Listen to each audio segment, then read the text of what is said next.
warahmatullahi wabarakatuh. Waalaikumsalam. Selamat malam sahabat-sahabat Aksara. Semoga selalu sehat, tetap kreatif, tetap semangat. Malam ini kita ketemu lagi di sesi live RPK episode 6. Alhamdulillah kita kedatangan tamu spesial malam hari ini. Beliau telah ada bersama kita. Selamat malam Bang Riri. Selamat malam, terima kasih. Bang Riri Satria adalah seorang akademisi, seorang dosen, juga bergelut di bidang teknologi digital ekonomi, dan juga seorang penyair. Malam ini kita akan berbincang-bincang mengenai berbagai hal dengan beliau, obrolan-obrolan ringan, keseharian beliau. Dan nanti kita akan juga meminta beliau membaca puisi seperti layaknya acara-acara kita sebelumnya. Baiklah, selamat malam Bang Riri. Terima kasih banyak. Terima kasih sudah diundang juga. Ya, sama-sama. Terima kasih sudah bersedia hadir di sesi live RPK. Semoga sehat walafiat. Dan Bang Riri mungkin bisa diceritakan sedikit kepada kita semua keseharian Bang Riri, kegiatan yang dilakukan sehari-hari dan apakah terdampak dengan pandemik ini atau gimana? Silakan Bang. Ya. Terima kasih Bang Osi. Selamat malam. Assalamualaikum warahmatullahi wabarakatuh. Para sahabat semua. Jadi Bang Osi, kalau ditanya keseharian saya tuh hidup di 3 dunia kan. Saya hidup di 3 dunia. Jadi dunia yang pertama adalah dunia bisnis dan ekonomi. Saya adalah seorang konsultan manajemen, kemudian konsultan ekonomi digital, kemudian juga saya menjalankan kantor konsultan sendiri, kemudian saya juga komisaris sebuah BUMN. Kemudian dunia saya yang kedua adalah dunia akademik, dunia penelitian. Saya dosen di Universitas Indonesia di Fakultas Ilmu Komputer. Jadi bukan Fakultas Ilmu Budaya, Bang Musi. Ya, jadi Fakultas Ilmu Komputer gitu ya. Jadi dunianya itu dunia teknologi sebetulnya, bukan dunia kepenyairan. Tapi yang ketiga memang dunia saya adalah dunia kepenyairan, dunia sastra, dunia puisi gitu ya. Dan dunia yang ketiga inilah yang menyeimbangkan dunia saya sebelumnya itu, Bang Musi. Apakah terpengaruh dengan pandemi? Pasti Bang. Yang jelas pengaruh itu bisa macam-macam. Pertama, pengaruh dari sistem kerja. Kalau dulu saya ngajar langsung di kelas, sekarang banyak daring, itu pengaruh itu. Yang kedua, dari sisi ekonomi. Ternyata sekarang ekonomi Indonesia dan dunia juga lagi slow down, maka berdampak kepada berbagai proyek-proyek konsultasi. Down juga gitu ya. Ya, jadi memang kegiatannya banyak juga Bang Musi, yang saya itu akhirnya terimbas juga gara-gara pandemi itu. Jadi ikut merasakan dampak juga. Belum lagi misalnya ekonomi Indonesia turun, kemudian geliat ekonomi itu mempengaruhi juga misalnya kepada pengetatan biaya untuk pengembangan sumber daya manusia di berbagai perusahaan, sehingga berbagai proyek konsultasi itu bisa tertunda juga. Kira-kira demikian, Bang Usi. Terima kasih Bang Riri. Jadi seperti beliau katakan, beliau hidup atau bergelut di 3 dunia, akademik, konsultan, satu lagi bidang sastra dan penjairan. Bidang bisnis. Bisnis ya. Jadi kita ngobrol yang ringan-ringan aja nih Bang. Bang Riri dengan dunia seperti ini, apakah untuk sastranya sendiri, apakah tertarik belakangan ini, atau mungkin sebenarnya sudah dari masa sekolah sudah tertarik dengan dunia sastra? Ya. Nah, ini pertanyaan menarik nih Bang Osi. Jadi saya pertama kali nulis puisi itu SMP. Masih waktu SMP, di SMP Negeri 2 Padang.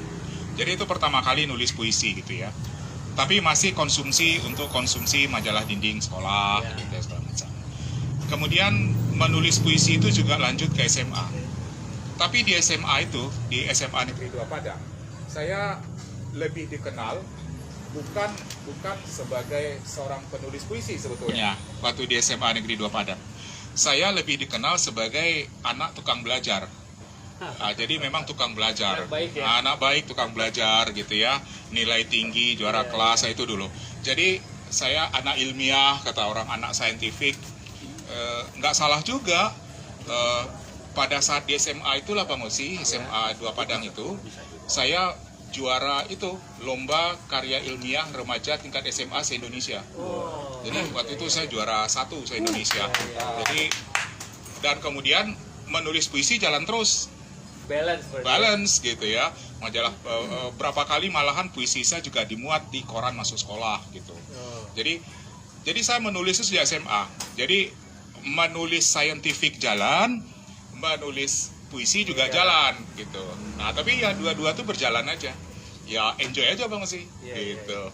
Ya gitu Bang Osi, sampai akhirnya berlanjut gitu ya. Cuma menulis puisi itu terhenti sejenak ketika saya mulai kuliah di UI.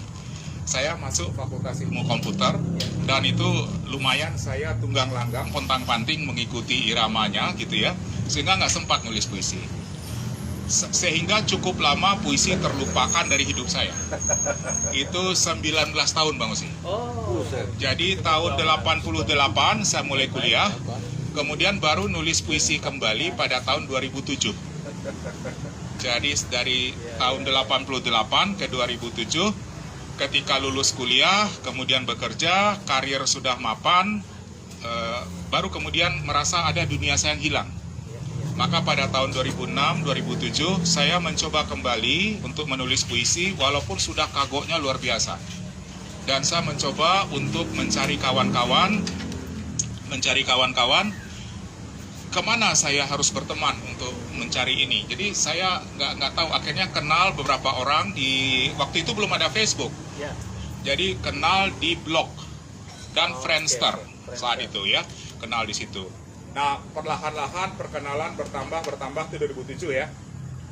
Tahun 2007, 2011 itu saya pertama kali ke tim. Jadi pertama kali saya ke tim itu hadir di sebuah acara di Taman Ismail Marzuki itu 2011. Kemudian saya mulai kenal dengan banyak orang. 2013 saya pertama kali mengunjungi Ubud Writers Readers Festival di Bali 2013. Dan saat itu saya kenal Mbak Nunung pertama kali, ketemu di Denpasar. Sebelumnya belum kenal sama saya. Kenalnya lewat Facebook. Kemudian ketemu. Jadi dari situ mulailah bergulir, kenal banyak, kenal lah kita semua di sini. Kira-kira gitu Bang Osi ceritanya. Terima kasih Bang. Jadi sempat terhenti lama berarti untuk lama Bang. Kemudian jadi tadi di sekolah tetap menulis puisi waktu SMA dan beriringan dengan karya ilmiah. Itu memang sesuatu yang jarang sebenarnya, karena jarang kita temui seorang yang berminat di bidang sains juga sekaligus berminat di bidang sastra. Tidak banyak orang seperti itu. Agak langka lah ya. Langka. Makhluk langka. Kemudian Bang, waktu di karya ilmiah kan sempat juara nasional tingkat SMA se-Indonesia. Kalau puisi ada nggak prestasi apa gitu, mungkin terpilih sebagai apa, waktu SMA itu? Kalau waktu SMA belum ada pencapaian sebelumnya Bang Osi. Jadi satu-satunya prestasi saya soal puisi di SMA itu cuma satu. Saya pakai puisi nembak cewek teman sekolah sehingga jadi pacar saya, itu aja. Berhasil ya Bang. Dan sekarang jadi istriku. Hasil itu. Percobaan utama langsung berhasil. Percobaan utama. Ilmunya belum dapat kita waktu itu ya. Padahal tidak ada prestasi ya. Gitu Mas. Jadi dibayangkan kalau dia ada prestasi di puisi, bahaya. Iya Berapa banyak wanita. Banyak, jadi keplek semua itu kan. Tapi untuk cuma satu ya. Itulah. Jadi kemudian sahabat-sahabat Aksara, saya bertemu beliau kurang lebih setahun ini. Kebetulan kita satu daerah. Beliau dari Sumatera Barat, saya juga kebetulan dari Sumatera Barat. Dan yang menariknya begitu saya ketemu beliau, ternyata ayah beliau adalah dosen saya di UNAN. Nah ini saya bilang kok dunia jadi deket banget gitu kan. Jadi ayah beliau ini dosen saya di manajemen, beliau Haidir Anwar MBA, salah satu MBA pertama mungkin di Indonesia. Dan saya sangat berkesan dengan ada 2 atau 3 mata kuliah yang diajarkan oleh beliau. Dan satu yang cerita juga yang menarik, yang mungkin nanti bisa Bang Riri ceritakan, bahwa di satu kampus Bang Riri ini diminta oleh ayahandanya untuk menggantikan beliau sebagai pengajar di situ. Gimana Bang ini ceritanya Bang? Iya. Jadi Bang Osi, saat itu saya lagi liburan ke Padang, lagi liburan, dan saya sudah bekerja sebagai konsultan profesional, saya juga bekerja sebagai dosen. Kebetulan mata kuliah yang saya asuh di kampus UI di tingkat S2 sama dengan yang diasuh oleh Papi di Padang. Itu S2 juga. Gitu ya, sama. Jadi kuliahnya manajemen strategis gitu. Jadi ketika sampai di Padang, tiba-tiba Papi bilang, gantiin dong, Papi ngajar hari ini. Gantiin, boleh juga. Apa topiknya gitu kan? Kita kan topik manajemen strategis ya kurang lebih sama lah ceritanya gitu kan. Cuma Papi bilang, ya kamu bicara konsep seperlunya saja, kemudian cerita tentang pengalamanmu menangani berbagai perusahaan sebagai konsultan. Oh boleh, senang, apa lesson learn-nya gitu kan, oke. Emang Papi gimana? Kurang enak badan? Ya agak kurang fit lah gitu. Ya oke, gantiin, udah siap. Kemudian ketika sore-sore mau ke kampus, saya lihat Papi juga beres-beres kan ke kampus. Papi ikut. Oh iya, nemenin nanti Papi perkenalkan gitu kan. Papi perkenalkan pada mahasiswa-mahasiswa. Oke. Kemudian udah mulai, tuh orang lihat semua, ini siapa yang dibawa Pak Haidir ini gitu kan. Tapi kok mirip wajahnya gitu. Tapi memang Bang Riri mirip banget ya sama Iya, saya agak mirip dengan Papi. Jadi kemudian diperkenalkan semua, kata Papi kan nih hari ini saya kurang fit, ada dosen pengganti gitu kan. Dosen pengganti ini bukan sembarang dosen pengganti, kata Papi. Ini dosen penggantinya dari UI gitu dia. Kemudian cerita gitu kan, dia konsultan profesional. Kemudian Papi bilang, silakan namanya Pak Riri Satria gitu. Lucu juga mendengar Papi saya bicara Pak Riri Satria. Lucu juga. Formal, gitu. Iya, kok begini biasa manggil Ri. Gitu kan. Kemudian akhirnya Papi bilang, ini anak saya yang pertama. Udah cerita, ngobrol, orang-orang tuh pada kaget juga kan. Kemudian pas istirahat, pas mau mulai, saya lihat Papi kok nggak pulang gitu loh. Papi nggak pulang ya, kenapa, kemana gitu ya. Oh ternyata Papi itu duduk di kelas, dia dengerin sambil nyatet. Waduh.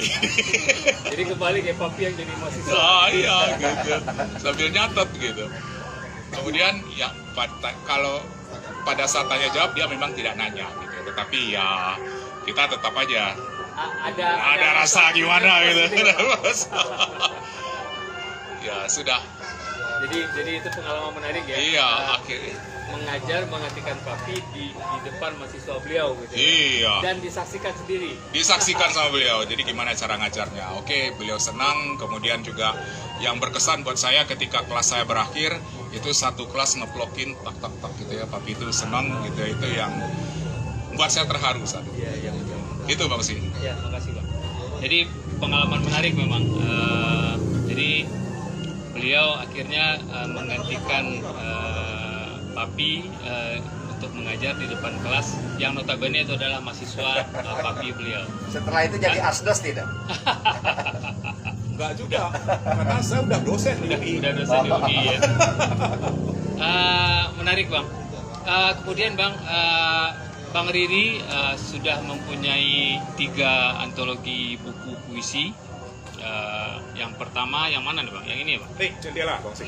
Yang pertama Jendela. Ini tahun berapa Bang? 2016. 2016. Kemudian yang kedua Winter in Paris. Winter in Paris. Ini pas kebetulan hari ini diluncurkan 4 tahun yang lalu di Ubud Writers Studios Festival di Bali. Jadi ulang tahun yang keempat ini. Ulang Ya? tahun yang Pas keempat. hari ini? Pas hari ini. Wah. Tahun keempat. Makanya pakai gini. Yang ketiga Bang? Yang ketiga buku puisinya Siluet Senja Jingga. Ini dia. Nah, ini buku beliau. Jadi beliau sudah menerbitkan 3 buku antologi puisi Kemudian apalagi Bang yang sudah ini? Bang? Ini kumpulan esai. Jadi ini adalah buku kumpulan catatan ringan atau esai ringan sebetulnya. Dalam satu box ini ada 3 buku. Buku pertama tentang ekonomi, bisnis, dan era digital. Buku kedua tentang pendidikan dan pengembangan diri. Buku ketiga tentang sastra dan masa depan puisi. Jadi memang ini 3 dunia saya ada di sini.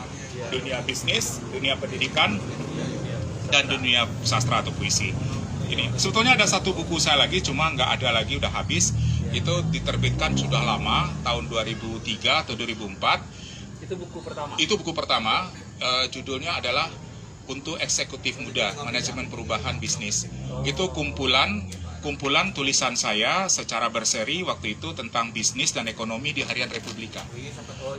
Itu yang dibukukan periode 99 sampai 2001. Gitu Bang Osi. Tapi nggak ada sekarang ya Bang? Nggak ada, udah habis Bang Osi. Tapi ada mungkin 1-2 di rumah, cuma nggak ketemu. Oke. Terus Bang, boleh diceritakan mengenai 3 buku antologi puisinya Bang? Kalau buku Jendela ini adalah sebetulnya, kalau saya menyebutnya buku sapu jagat sebetulnya. Buku sapu jagat ini adalah memuat puisi sejak saya pertama kali menulis puisi kembali tahun 2007. Sampai dengan puisi tahun 2016. Itu sejak 2007 sampai 2016 tersebar di berbagai, ada di Facebook, ada di blog, bahkan ada yang hilang dulu mungkin di Friendster kali ya, atau di mana gitu ya. Kemudian jadi itu dikumpulkan di sini. Jadi waktu dikumpulkan harusnya lebih banyak daripada ini, lebih tebal daripada ini. Cuma waktu itu kita saring sama-sama, kita pilihlah yang kira-kira yang baik saja gitu ya. Jadi dinamakan Jendela. Jendela, iya, karena awal membuka jendela. Gitu. Ini adalah buku pertama, Jendela. Buku kedua ini Winter in Paris. Ini buku kedua ini ada 2 bagian dalamnya sebetulnya. Ada kira-kira sekitar berapa ya? 20 apa 25? Saya lupa. 20. Ada 20 puisi yang saya tulis di Paris. Kemudian 15 puisi lainnya. Tapi yang menarik dari buku ini adalah semua puisi di dalam buku ini ditulis dalam bahasa Inggris, bukan terjemahan, tapi memang aslinya dalam bahasa Inggris. Memang asli dalam bahasa Inggris. Jadi dirangkum dalam buku ini. Nah, Winter in Paris ini intinya adalah saya menceritakan pengalaman saya pada saat musim dingin di kota Paris pada tahun 2016 ketika saya sekolah doktor di Paris waktu itu, sekolah S3 di sana. Bagaimana saya mengcapture suasana Paris itu di musim dingin. Mengapa Paris? Karena Paris sendiri kan tempat yang disebut kota puisinya dunia. Nah, jadi kan deklarasi Hari Puisi Dunia itu ada di kota Paris. Dan kemudian itulah yang membuat akhirnya buku ini muncul. Jadi bagaimana saya menceritakan bagaimana saya belajar waktu itu, bagaimana suasana kelas, bagaimana saya berada di weekend, bagaimana saya keliling kota Paris, saya ceritakan dalam bentuk puisi semua di sini. Ya. Kemudian ada Indonesia juga ya? Penerbitnya Indonesia. Penerbit Indonesia. Kemudian ditulis juga di belakang ini berapa puisi yang saya tulis di berbagai tempat. Ada di luar negeri juga. Ada di luar negeri, ada di Indonesia. Ada puisi yang saya tulis di Bangkok, ada puisi yang saya tulis di Jerusalem, ada puisi yang saya tulis di Jerusalem. Ada sesuatu yang menarik nggak di puisi di Jerusalem? Iya, jadi saya bercerita tentang misalnya ya di Jerusalem itu saya bercerita bagaimana kondisi kota Jerusalem sebagai kota tempat 3 agama besar di dunia, yang itu sampai hari ini konflik itu tetap terjadi. Nah itu menyimpan sebuah keprihatinan. Padahal di beberapa tempat di sana mereka bisa hidup rukun dan damai di beberapa tempat tuh. Nah ini ada contoh Bang Osi. Jadi ada Jerusalem, ada 1, 2, 3 puisi tentang Jerusalem. Dan ini yang diluncurkan tepat hari ini. Hari ini tapi inti dari buku ini adalah Winter in Paris. Saya bercerita tentang Paris. Jadi kalau hari ini Bang Osi dan kawan-kawan sahabat semua lihat di Facebook saya itu penuh dengan Winter in Paris. Termasuk baju yang pakai Winter in Paris. Ola juga pakai Winter in Paris. Aku tidak pakai. Oh, nggak apa-apa. Harus ada ini. Harus ada bandananya. Jadi intinya itu sebetulnya. Nah ini diluncurkan di Ubud Writers Festival waktu itu. di sini saya ada quote saya yang menarik di sini dan ternyata saat itu banyak dipakai juga oleh waktu itu di quote juga oleh beberapa media online. Saya mengatakan di sini, bahkan panitia Ubud Writer Research Festival juga mengquote ini waktu itu. For me, buat saya, computer program codes, kode-kode pemrograman komputer, mathematical equation, persamaan matematik, and of course, dan tentu saja, poems, puisi, have something in common, ada kesamaan pada umumnya. They describe complex things, mereka menggambarkan sesuatu yang sangat kompleks using simple symbols, menggunakan simbol-simbol sederhana. Jadi kalau kita lihat persamaan matematik, dia kan cuma sederhana, tapi di balik itu tersembunyi sebuah fenomena yang kompleks. E sama dengan MC kuadrat, itu kompleks sekali di balik itu. Ketika kita juga melakukan coding programming dengan komputer, cuma 3 baris kita tulis di layar, tapi eksekusi di balik itu dia ngambil data bisa di mana-mana, kompleks sekali. Begitu juga ketika kita menulis puisi, mungkin hanya berapa baris, berapa bait, tapi itu mendescribe sebuah situasi yang kompleks, gitu ya. Yang kadang-kadang bahkan karya ilmiah nggak bisa mendeskripsikan, gitu ya. Jadi itu kesamaan buat saya. Jadi itulah yang saat itu mungkin karena saya hidup di 3 dunia itu, saya menggauli matematika, saya menggauli statistik, saya menggauli algoritma, saya menggauli yang namanya programming, dan saya menggauli puisi. Jadi kira-kira menemukan suatu kesamaan dari ketiga hal itu. Kira-kira gitu Bang Osi. Kalau yang ketiga, nah ini buku yang ketiga, Siluet Senja dan Jingga. Ini lebih mencerminkan kecintaan saya terhadap hobi saya fotografi. Itu adalah memotret senja. Di samping ada beberapa puisi lain, kisah lain yang terkait dengan senja jingga di sini. Jadi ini diterbitkan pada tahun 2019 dan buku ini diluncurkan waktu itu di Pusat Dokumentasi Sastra HB Yasin di Taman Ismail Marzuki. Berbarengan waktu itu diselarangkan juga pameran hasil cepretan saya, fotografi yang judulnya sama, Siluet Senja dan Jingga. oh jadi sudah mengadakan pameran fotografi juga ya? Ya, kecil-kecilan, Pak. Jadi nambah 4 dong, 4 dunia. Iya, fotografi satu lagi. Saya sebetulnya fotografi itu belum berani Bang Ardian karena belum ada sebuah track record yang meninggalkan jejak. Tapi udah ada pernah bikin pameran? Pernah, tapi pameran sederhana yang mengiringi peluncuran buku. Sehingga saya baru berani mengatakan itu sebuah dunia apabila ada track record yang terlihat di sana. Ada track record, ada jejak, dan ada achievement, pencapaian. Standarisasinya Bang Riri seperti itu. Oke. Itulah sebabnya melukis pun tidak saya anggap sebuah sebagai hobi. Sebagai hobi saja. Hobi, saya bisa melukis, tapi nggak ada track record. Di ruang tamu saya di rumah ada satu lukisan saya cukup gede, tapi nggak pernah saya anggap saya punya dunia juga namanya melukis. Sama halnya dengan musik juga. Beliau ini kan Oh ya, vokalis. musik Beliau juga. ini vokalis.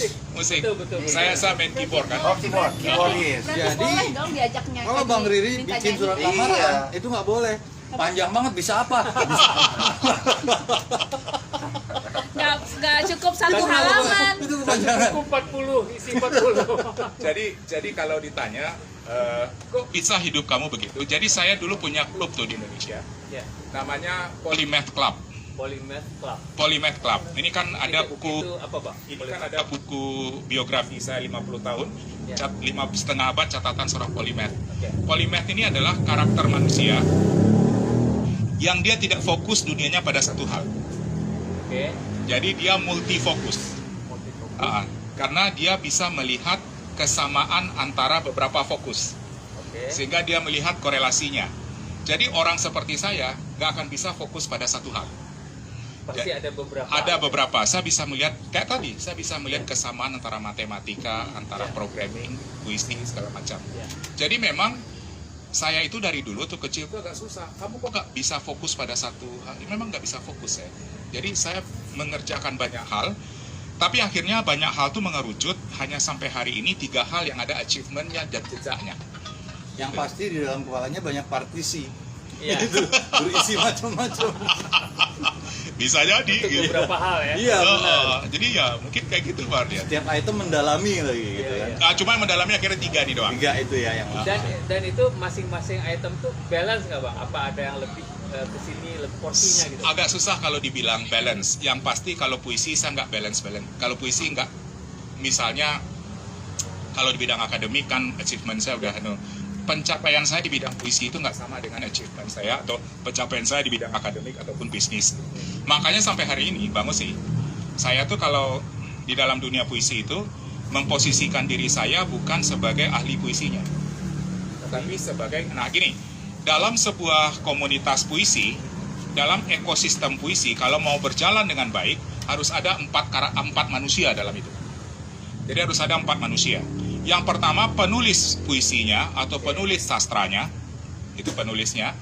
Yang kedua itu adalah pembacanya di panggung, karena orang yang nulis hebat belum tentu raja panggung. Betul. Nah, ada orang yang di panggung hebat belum tentu tulisannya hebat, gitu ya. Nah, yang ketiga adalah kritikus sastranya untuk mempertajam tulisan dan mempertajam pemikiran.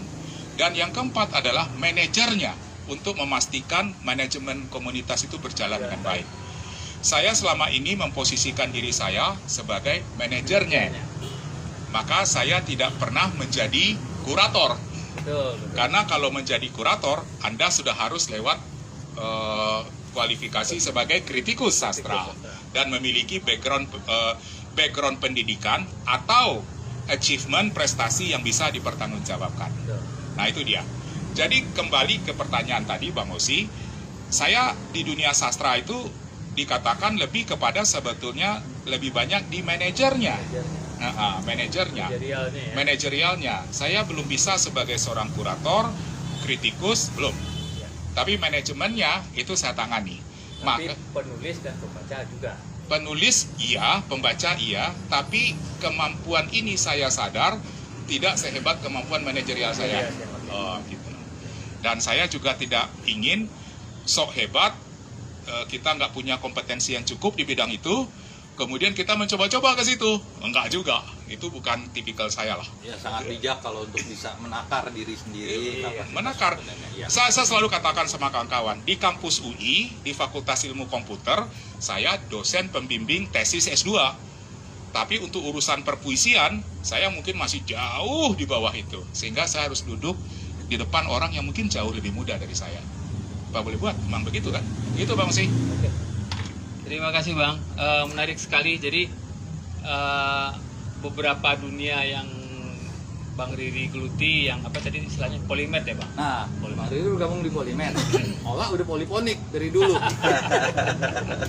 Jadi, Daripada lu ringtone doang. dengan beberapa dunia yang Bang Riri geluti, dari pandangan Bang Riri, sebetulnya apa puisi itu loh? Misalnya kalau dari pandang penyair toh, mungkin mereka bisa menjabarkan bla bla bla gitu.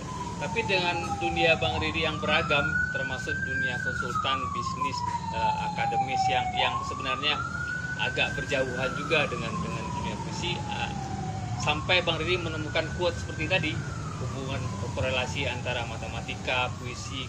Seperti menurut Bang Riri, puisi itu seperti apa sebenarnya? Begini, saya mungkin agak sedikit berbeda dengan kebanyakan kawan-kawan, tapi yang sama dengan saya juga cukup banyak. Yang sama dengan saya pemikirannya.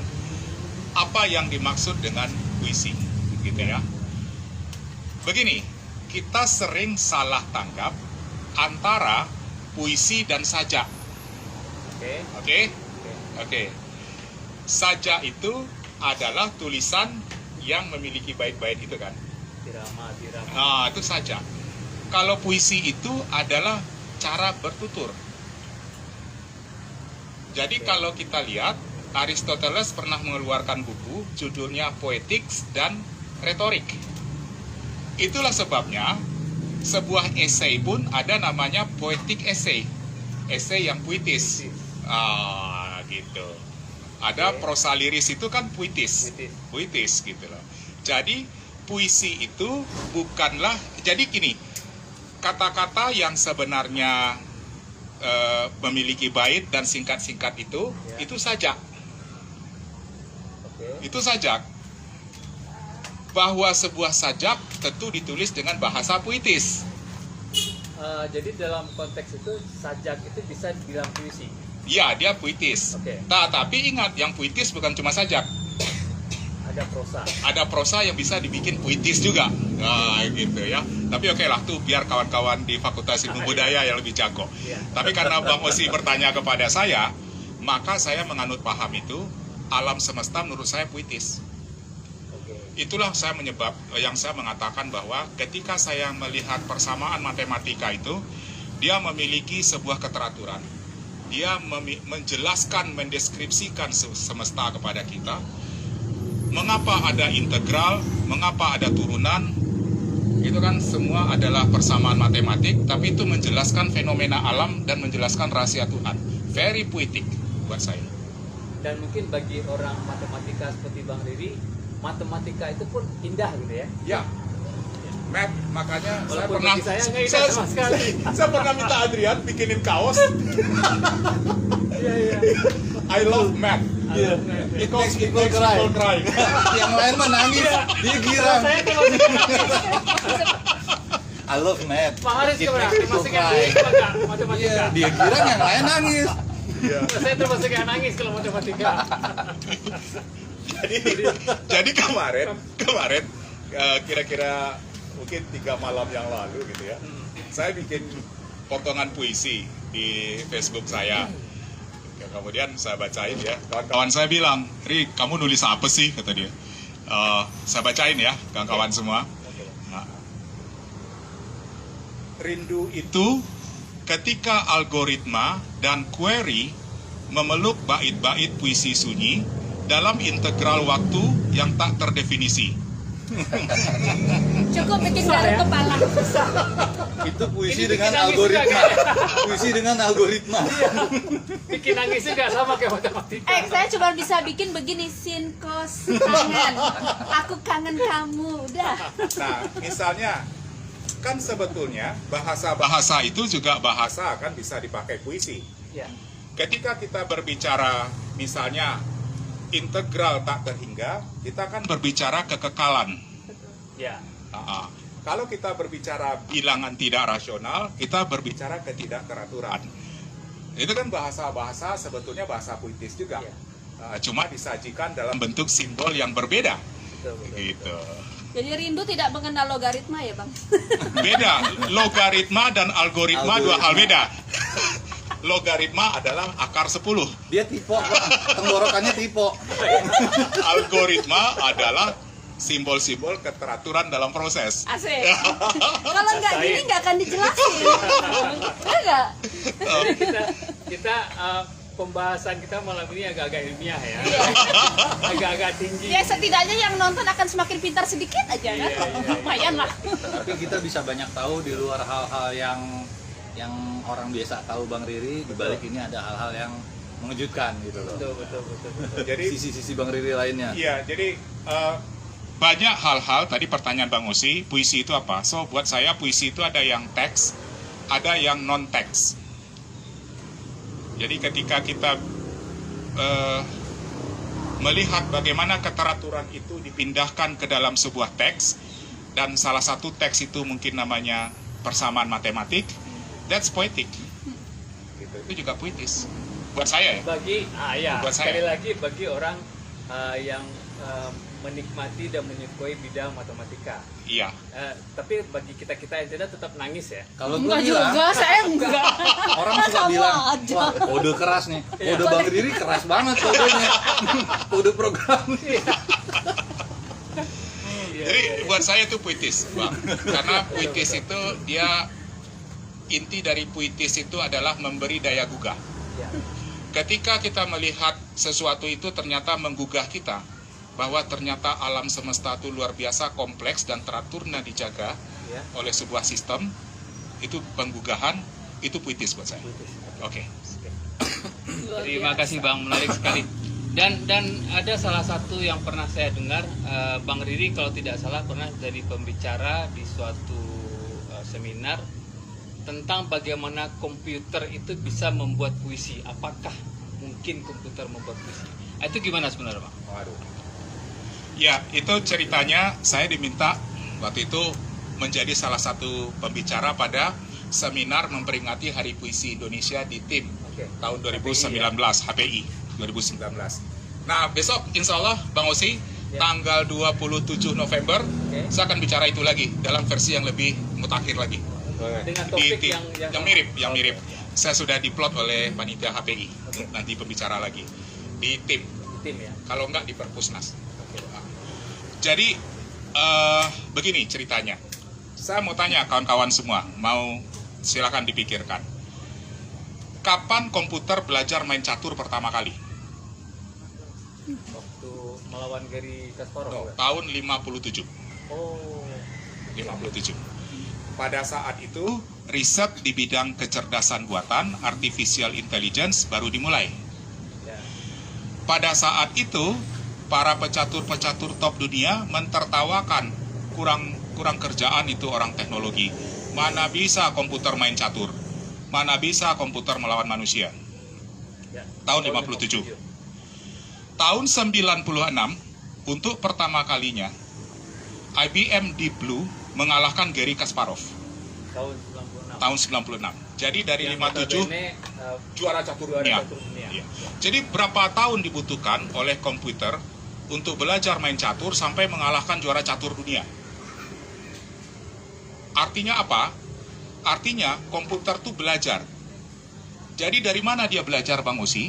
Dia diadu dengan berbagai pecatur, pasti dia kalah kan? Ya. Tapi langkah-langkah pecatur yang mengalahkan dia tuh dia rekam. Patternnya ya. Dia rekam, Direkam ya. dia rekam di memorinya, dia pelajari patternnya. Nah, itulah yang disebut dengan teknologi kecerdasan buatan, artificial intelligence. Dan itu sekarang menjadi topik yang in, artificial intelligence. Bagaimana komputer itu belajar merekam pola-pola yang pernah mengalahkannya, kemudian dia bikin pattern, dia simpan datanya, kemudian dia olah, dia create pattern sendiri. Dan itu yang mengalahkan Gary Kasparov. Itu yang mengalahkan Gary Kasparov. Jadi yang mengalahkan Gary Kasparov itu bukan IBM Deep Blue sebetulnya, tapi kecanggihan, kehebatan para pecatur yang pernah mengalahkan dia, yang dia rekam, kemudian dia pakai mengalahkan Gary Kasparov.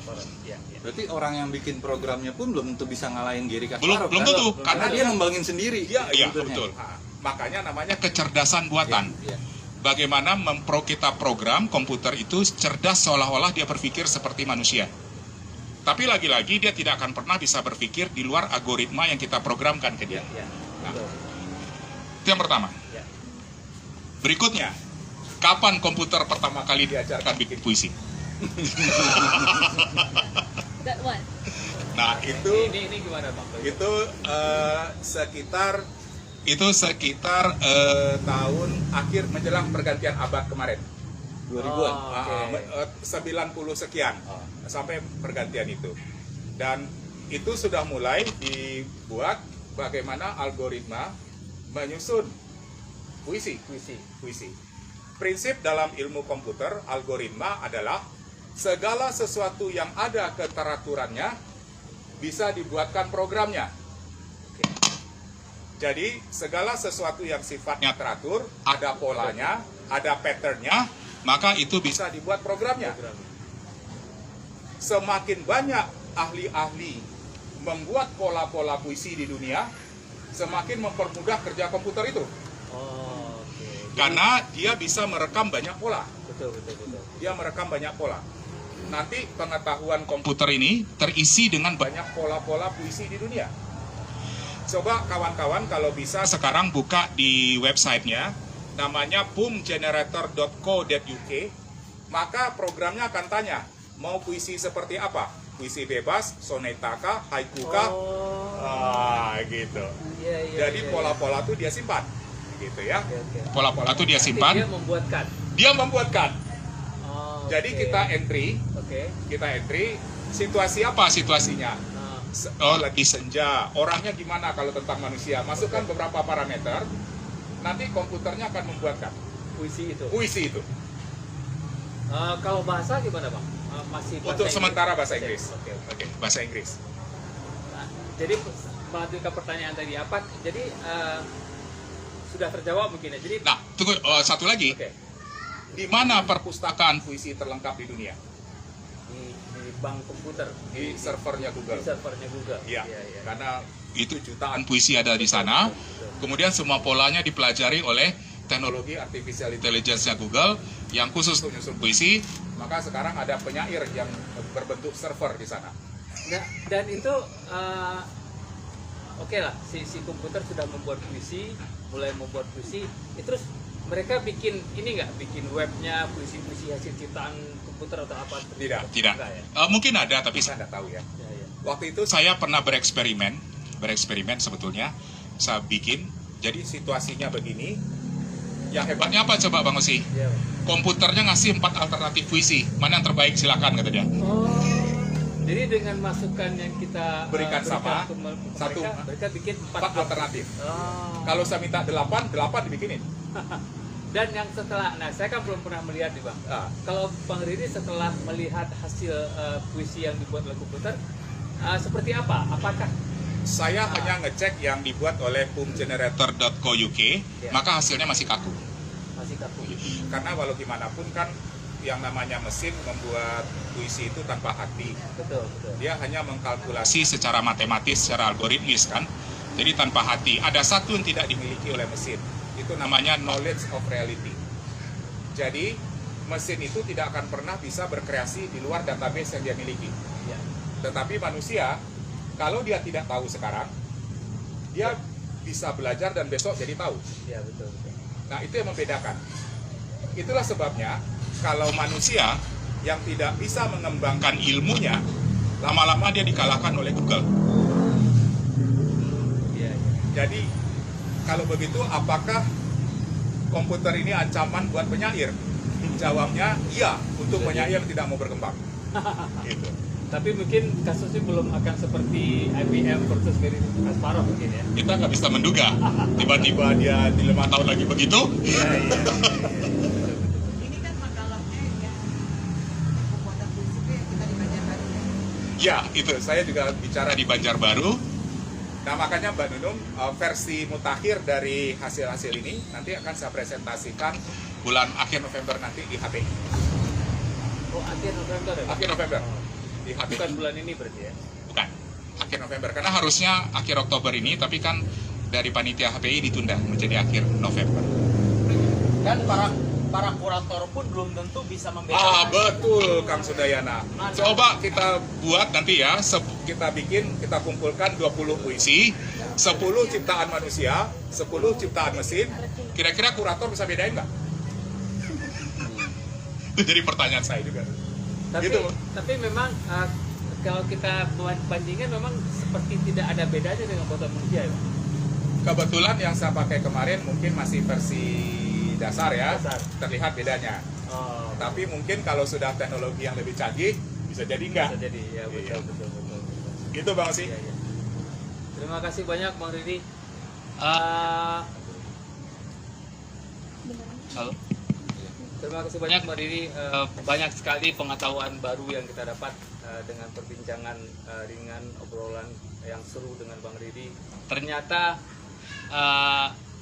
hal-hal yang selama ini kita sangka tidak ada relevansinya, ternyata sangat relevan satu sama lainnya. Dan bahkan bagi kan penyuka ya yang menggeluti bidang matematika itu sudah puisi sendiri, itu sudah puisi sendiri. Dan yang barusan juga kita bahas mengenai komputer yang mulai membuat puisi ya Bang.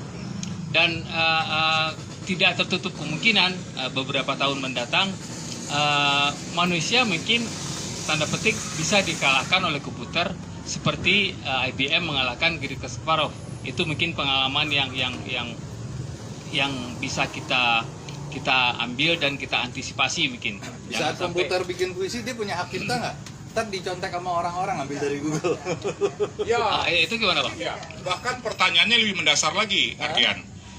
Puisi yang dihasilkan komputer tuh layak disebut puisi nggak? Iya. Karena puisi selama ini diciptakan manusia. Karena apa? Kalau dia diciptakan oleh mesin, dia tidak punya ruh kan? Iya, nggak ada soulnya. Nah, ada soulnya. Masih dianggap seni nggak? Belum. Nah, itu menjadi perdebatan. Di Facebook terjadi perdebatan di akun saya. Ada yang mendebat juga. Emang puisi monopoli manusia? Mesin juga punya hak. Kata, ini lain lagi nih. Dia mungkin malah jadi dia mungkin industri ya. saudara-saudaranya mesin mungkin. Jadi dia membela mesin. Kalau emang dia nggak puisi jadi industri ntar. Iya. Bikin lagi. Iya betul. Jadi kehilangan rohnya jadi ya, Pak. Kalau memang betul-betul pure mesin gitu. Tahu nggak? Ya. Waktu tahun 2019 sebelum pandemi, saya mengikuti konferensi tentang teknologi komputer, teknologi digital di Malang, Universitas Brawijaya. Ada riset dari seorang profesor di Jepang, bagaimana tidak lagi menaruh kecerdasan buatan pada komputer, tapi perasaan buatan. Bisa gitu. Aduh. Artificial feelings. Komputer bisa merindu ya. Mungkin karena begini, sebuah riset yang di kampus UI Depok, sebuah riset, jadi manusia itu di capture wajahnya dengan kamera, komputer bisa tahu lagi sedih, lagi senang, lagi itu. Percobaannya nanti Mbak Nunung kayak gitu. Seperti robot itu mungkin ya. Iya, jadi dia jadi tahu. Oh, ketika dia capture manusia itu raut wajahnya, oh ini lagi galau nih. Kalau lagi galau nanti dia berkomunikasi seperti apa? Gue bisa ngecengin orang tuh. Rindumu digital sekali. Boleh. Bikin puisi. Rindumu digital banget. Jadi begitu ya, Bang? Seru banget. Jadi kamu anak 5.0. Jadi kurang lebih seperti itu, ya, kurang lebih seperti itu situasinya. Tapi walau bagaimanapun, menurut saya, karena saya berada di berbagai dunia itu, puisi itu harus ada rohnya, harus ada soulnya, harus ada jiwanya. Bahwa diksi yang dipakai menggunakan diksi-diksi seperti itu sah-sah saja, tapi harus ada soul di situ. Ketika Isaac Newton memformulasikan hukum gravitasi, maka dia menemukan sebuah soul di sana. Itu soul itu adalah kekuatan Tuhan yang tercermin di dalam persamaan gaya gravitasi itu. Nah itu dia, itu puitis juga. Betul. Terima kasih Bang Ridi, seru banget ngobrol sama Bang Ridi dengan dalam berbagai hal, hal-hal yang mengenai teknologi, bisnis, kemudian komputer, juga hal-hal sastra yang pastinya menambah pengetahuan bagi kita semua, bagi sahabat-sahabat aksara semua. Dan kemudian Bang, mungkin karena biasa kita di sini di acara sesi live ini meminta narasumber untuk membacakan puisi, mungkin Bang Ridi bisa membacakan beberapa 2 atau 3 puisi kita sebelum kita break untuk sesi yang pertama. Oke. Bang Usi, karena hari ini adalah hari ulang tahun buku saya Winter in Paris, saya akan ngambil dari buku ini. Oke. Puisi yang pertama, karena kita ada di coffee shop, maka judul pertama puisinya adalah Coffee.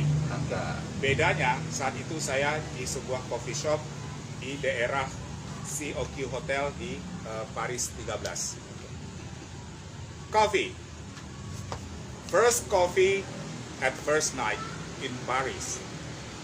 Warm my body, refresh my mind, boost my soul.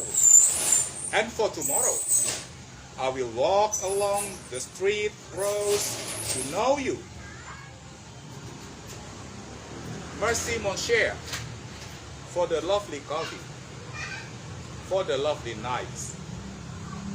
It was the first coffee at the first night in Paris. Paris, December 9, 2016. Ada 2 puisi lagi, ada 1 puisi lagi dulu. Judulnya adalah Academic Dance. Academic Dance saya tulis di ruang kelas di kampus saya. Hari sudah menunjukkan malam sekali, saya masih belajar. Padahal saya baru mungkin 1 minggu di kota Paris gitu. Kenapa malam ini nggak jalan-jalan? PR numpuk Bang. Gitu ya. Academic Dance. Let's dance, research, hug the philosophy. Let them kiss. The qualitative is the quantitative. Let's dance postmodernism. Hug the grounded theory. Kiss the hermeneutics. Oh, don't forget the statistics.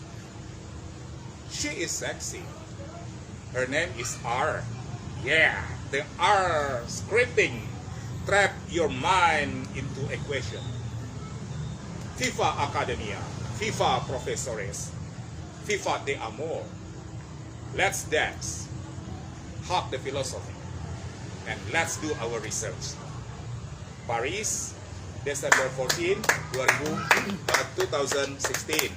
Ini kayaknya puisi yang berhubungan dengan hal-hal yang tinggi tadi juga ya, statistik. Karena pada saat itu saya lagi bergejolak gitu ya. Iya. Jadi tugas tuh numpuk gitu.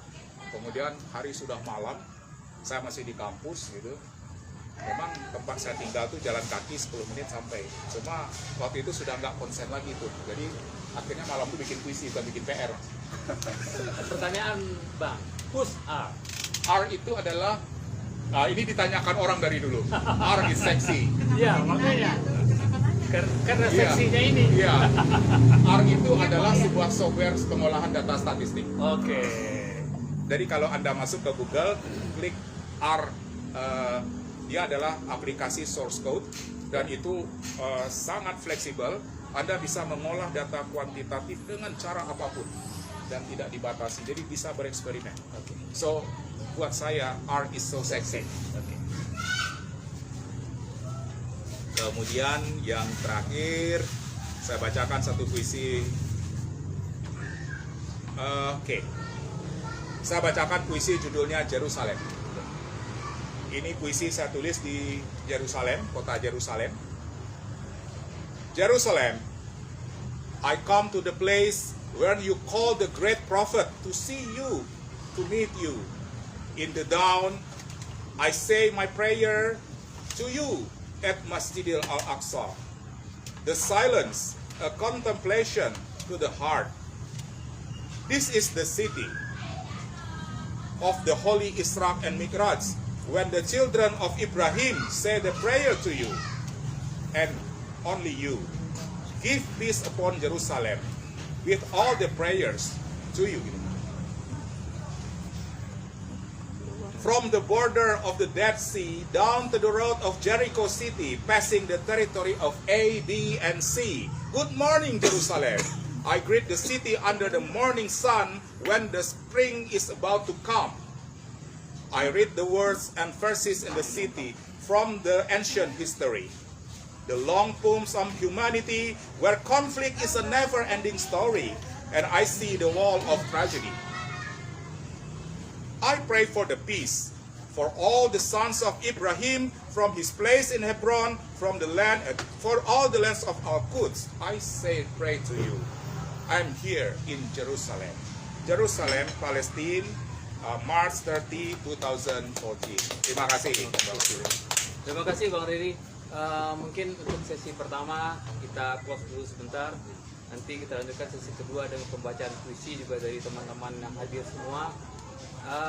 Terima kasih Bang Riri atas semua sharing ilmunya, sharing pengalamannya, dan banyak sekali yang kita dapat malam ini. Jadi kita mendapatkan hal-hal baru di luar puisi, gimana hubungan puisi dengan teknologi, dengan komputer, gimana sebenarnya dalam dalam situasi tertentu matematika itu pun sebuah puisi. Algoritma itu sebuah puisi. Jadi kita terima kasih sekali lagi bagi teman-teman sahabat-sahabat Aksara semua, sebuah pengalaman baru, sebuah ilmu baru kita dapatkan malam ini dengan narasumber Bang Riri. Semoga bisa bermanfaat untuk kita semua. Amin. Terima kasih Bang. Terima kasih, terima kasih semuanya. Kita break dulu. Oke, terima kasih. Sekarang ada lagi closing lanjutan. Sahabat-sahabat Aksara, seperti biasa mungkin kita selingi dengan puisi dan musikalisasi puisi. Silakan Bang Ardian, Ola.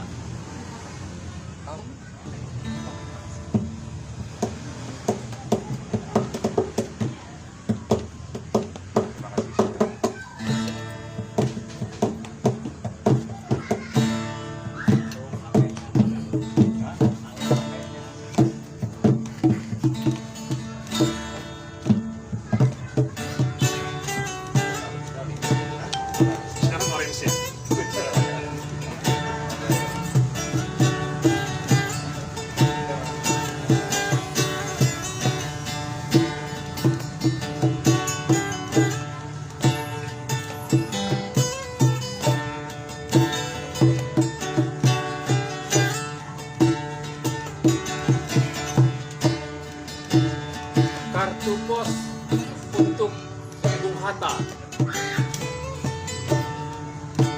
Assalamualaikum Bung. Pagi ini Rinai bertamu ke kota kecil.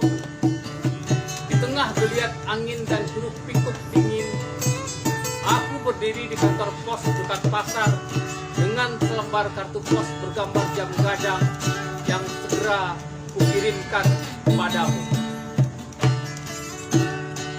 Entah apa yang membuatku lancang mengirimkan kartu pos ini padamu. Mungkin karena senyum jujurmu yang telah mengetuk pintu egoku, atau mata ramahmu yang telah menyeretku dari kesombongan yang meninabobohkan. Mungkin juga karena telingaku tak lagi mendengar gemerincing nyali yang telah lama terkubur di sungai kumuh penuh sampah. Atau karena perutku yang semakin mual melihat mulut-mulut kearifan mengemis di selangkangan penuh lendir berbau comberan. Selamat pagi, Bung. Melalui kartu pos sederhana ini, aku ingin bercerita tentang negeri kita tercinta. Negeri yang engkau besarkan dengan wajah penuh keadilan. Negeri yang kesederhanaanmu adalah sebuah pohon besar merimbuni tubuh-tubuh ringkih yang kehausan, serta kesantunanmu yang membuat kelicikan kehilangan muka, terbirit-birit ketakutan. Bung, itu cerita dulu yang kubaca di kertas-kertas sejarah yang mulai menguning pada selebar dongeng kumal yang lapuk dan gemetar, terduduk kelelahan di sudut museum yang renta, di antara dempur catatan-catatan usang yang terkunci di peti-peti tua penuh karat dan kesepian. Siang ini jauh berbeda. Tungku Nirani berganti dengan pamflet masa bodoh dan parade ketamakan.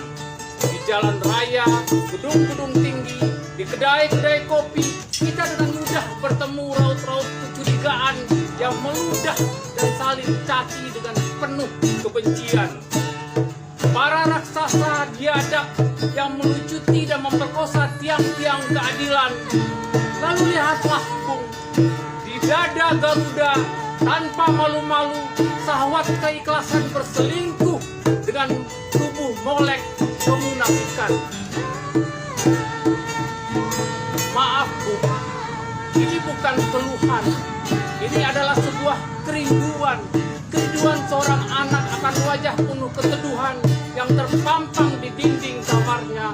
Kerinduan seorang ibu melihat putranya berjalan lantang di jalan kesederhanaan. Kerinduan seorang petani tua di desa agar tanahnya tak lagi menghingau kelaparan. Serta kerinduan seluruh bangsa akan kekokohan budi pekerti yang mampu menghanyutkan perahu-perahu kebodohan dan menggerek tinggi bendera jiwa ke langit tinggi keberanian.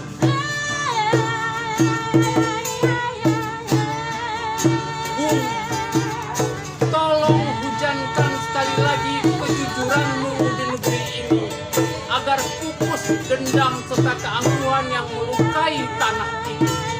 Ajari lagi kami tentang ketulusan agar semua kepura-puraan angkat kaki dari negeri ini.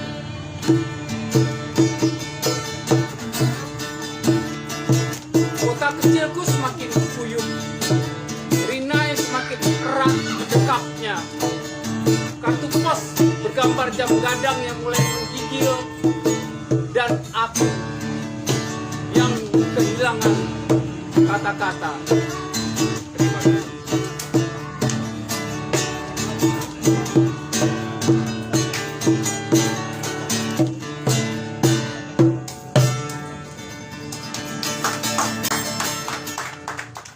Sahabat-sahabat Aksara masuk ke sesi baca puisi musikalisasi puisi, kita persilakan kepada sahabat-sahabat yang hadir untuk membacakan puisi-puisinya. Silakan Mbak Nunung. Halo Mbak Nunung, apa kabar? Baik, Ola. Untung aku bisa datang ke sini ya. Ya senang banget ya pas lihat Mbak Nunung datang. Iya. Aku mau baca puisi ya. Aku mau baca puisi lamaku ya. Judulnya Aku Bukan Ken Dedes.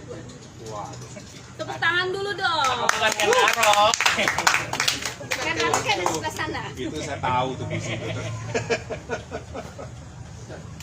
Aku bukan Ken Dedes.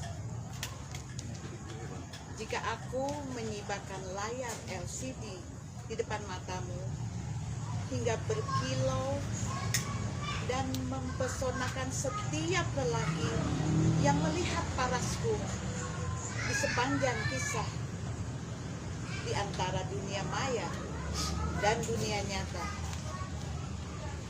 Dan itu hanyalah sebuah ilusi. Bukan karena aku telah menguasai ilmu karma amapada dan terlepas dari samsara, melainkan karena aku sedikit memahami ilmu komputer dan dapat membuka jejaring sosial bersamamu. Dan jangan pula kau memahami aku sebagai Ken Dedes yang menyibak ego setiap lelaki dari perselingkuhan di sebuah dunia yang maya dan dunia yang nyata.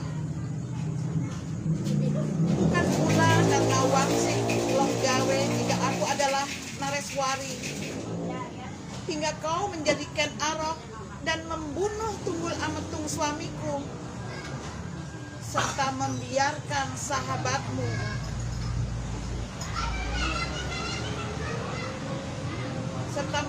sahabatmu Kebu Ijo sebagai tumbal.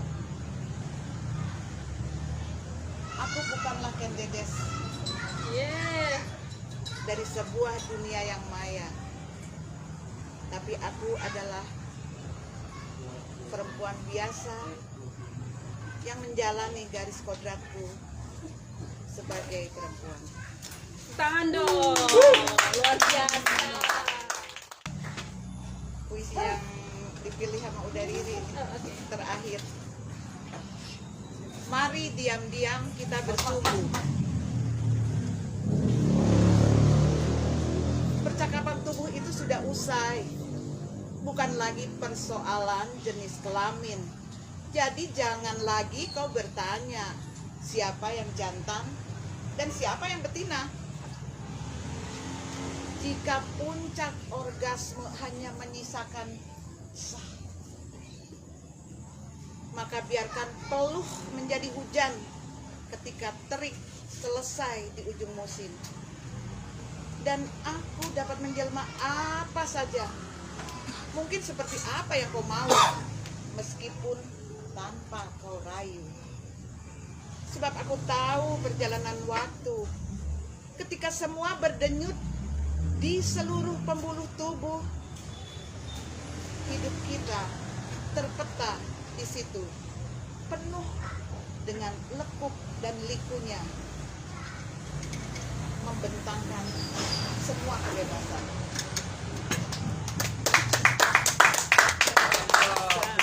Ini buku terbaru Mbak. Tapi ini puisi-puisi sebelum aku belum sadar. Oh gitu. Sekarang udah insaf baik-baik yang lainnya. Terima kasih banyak ya Mbak Nunung ya. Oke, Ada kita huruf lanjutkan O-nya tadi ya. Ada O-nya. pembacaan puisi dari Situ ya, sahabat puisi. Aksara. Silakan. Ya. Ditunggu puisinya ya. Oh, gitu. Bang Haris. Bang Haris. Bang Haris atau yang lain? Bang Haris Bang silakan. Haris dong. Bang Haris, Nah, kita kedatangan Bang Haris Priadi, Sepertinya Pak. sudah cukup terangsang. Sudah. Tepuk tangan dong. Enggak, puisi Mbak Nunung barusan merangsang. Oh, iya, iya. Ada orgasmenya di situ. Iya. Selalu ya. Apa kabar Bang Haris? Luar biasa baik selalu. Alhamdulillah. Sudah ya? Belum. Kamu mau nanya-nanya dulu? Tanyalah. IGM Tanyalah, Bang. pengen ditanya-tanya. Enggak, tebakannya hari ini tepat nggak? Hari ini Oren-oren. sempat nebak. Oh, nggak Nggak sempat sempat nebak. nebak. Makanya tadi pas begitu Bang Haris datang, ya belum tebak. Gue tadi mikir hijau. Nah, berarti Wisnu salah. sepertinya Salah. juga sudah mereka-reka ya. Ini udah TM loh, jangan ditiru. Jadi kamu harus cari gaya yang lain. Ya lo pada BH aja, BH. Dia pakai fans kayak gitu. Ola belum mau tanya-tanya ya, oke. Mau ditanya. Ya, malam ini mau bawakan puisi. Bang Haris bahasa udah minggu lalu Inggris. tanya-tanya, sekarang ucap puisi aja. Boleh ntar habis itu ditanya lah. Begini, malam ini kok tidak tahu ya, aku terpengaruh, lagi, beda. tidak terangsang, terpengaruh oleh narasumber kita malam ini Oke. ya. Aku bayangkan suasananya tidak sejuk ini, tidak seteduh ini. Aku bayangkan suasananya ya apa namanya ya, panas gitu ya, panas. Tapi ternyata teduh sekali gitu. Dan kemudian juga ketika Riri Satria tadi membacakan puisi yang di Paris gitu, aku jadi wah rasanya Ke Amerika nih.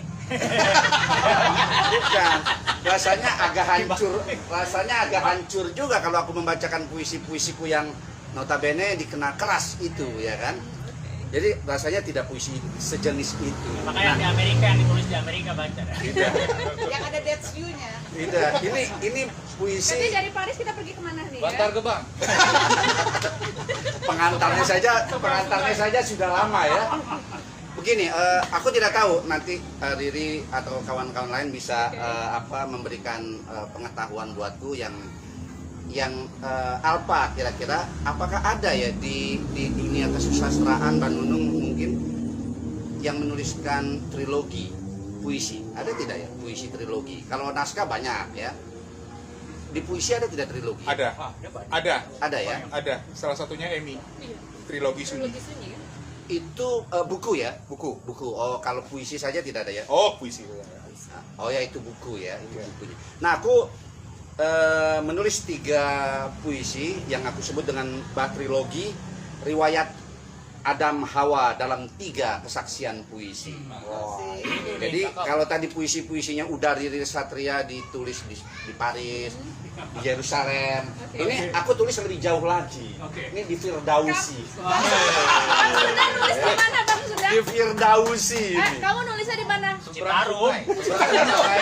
Seberang sungai. Baca ekek dia. Kaca ekek Tundang Sungai kalau Kang Sunda ya. Iya, ini lebih jauh lagi ya. Jadi aku tulis di Firdausi. Ini semacam apa ya?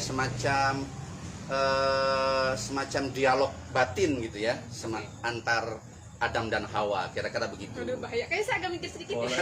Boleh mikir. Jadi aku bacanya ya ringan-ringan saja ya. Ke bawah lah.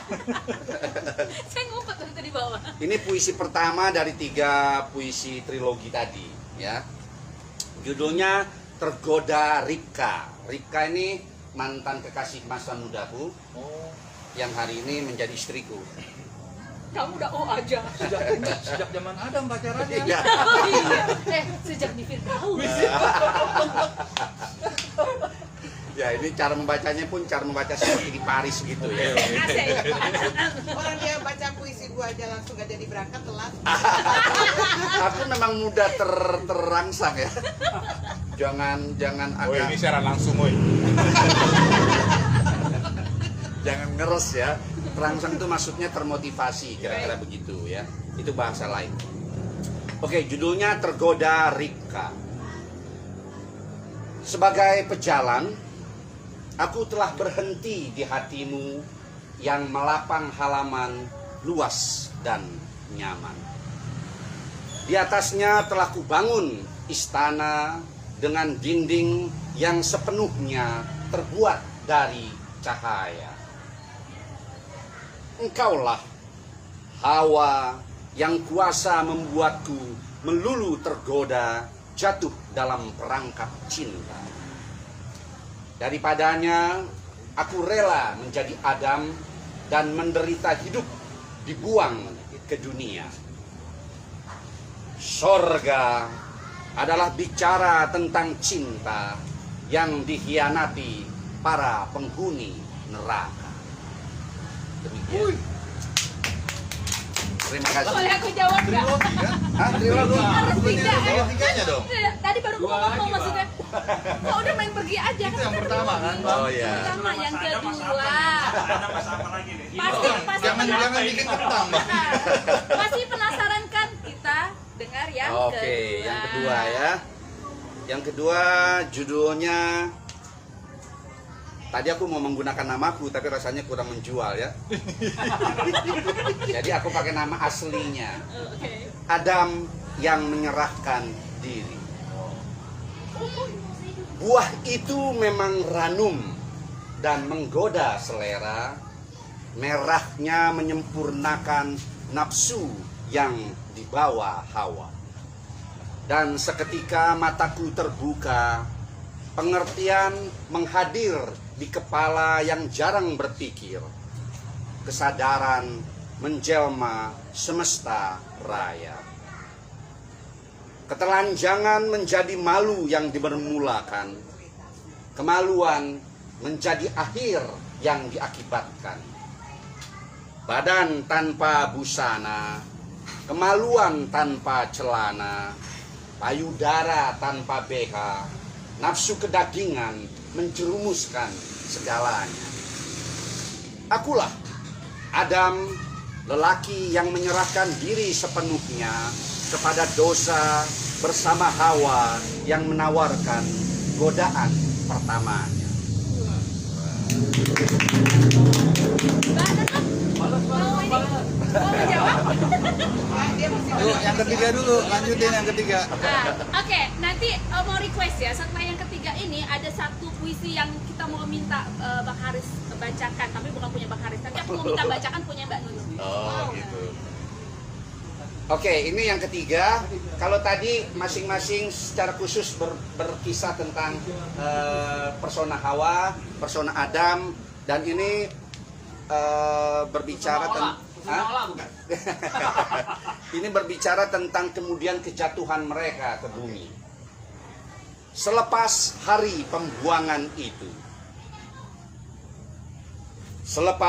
pembuangan itu, kami pun akhirnya menemukan sebuah jawaban.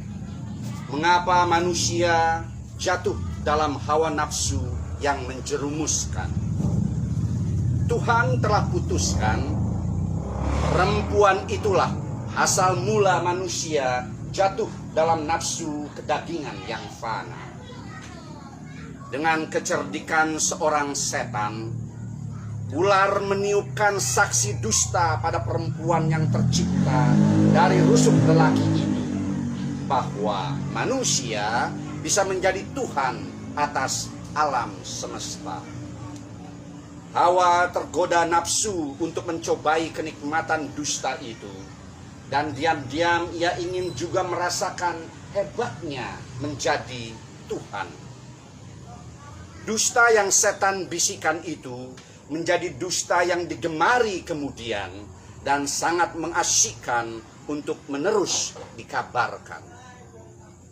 Dan dengan kemanisan mulut yang dianugerahkan Tuhan kepada perempuan itu, aku pun jatuh dalam godaan yang menipu akibat mulut perempuan yang manis mengundang nafsu. Nafsu yang ada dalam diri Hawa menjadi hawa nafsu yang tinggal dalam hasrat kelelakian yang purba, dan dengan sukses diwariskan pula kepada dunia. Selepas hari itu, hawa nafsu menjadi bagian dalam hidup manusia di bumi yang terkutuk dan celaka. Dan setan adalah teman sejati yang menggiurkan bagi Adam untuk bersekutu dengan hawa nafsu itu. Demikian Pak. Belum boleh kemana-mana Bang Haris ya, karena kami menemukan ada jawaban langsung dari Hawa. Tadi kan dari sisi Adam ya, ya nggak, 3 puisi tadi ya kan. Hawa punya sosmednya? Yuk nih lihat deh lagi ya. Oh iya iya. Blognya loh. Oh iya iya. Kan? Ada blognya. Semoga istriku tidak menonton ya. Nah ini benar loh, ini kan Bang Haris menulis puisi dari sisi Bang Haris mengibarkan Adam sebagai Adam. Nah ini ada puisi dari penyair wanita kita Mbak Nunung yang puisi dari sisi Hawa. Hawa menulis Hawa. Hawa menulis Hawa. Ya, boleh bantu baca. Bang Haris yang baca apa Ola? Jangan aku yang baca. Oh, Bang Haris, Aja. yaudah. Ini jawaban langsung tuh Bang Haris. Oh, ini buku yang baru diterbitkan ya? Iya betul. Kalau tidak salah endorsement-nya ada penyair top di situ ya. Yang namanya HP Bah itu. Langsung ya. Mumpung ditonton ya. Iya betul betul. Ya, ini hurufnya kecil jadi mohon maaf kalau agak, semoga tidak salah sih. Judulnya Renyah. Buah yang jatuh di kaki langit adalah buah yang kau petik dari keranuman tubuhku setelah kau melangkah sampai ke ujung hari. Kau akan tahu kerenyahannya. Wah, luar biasa.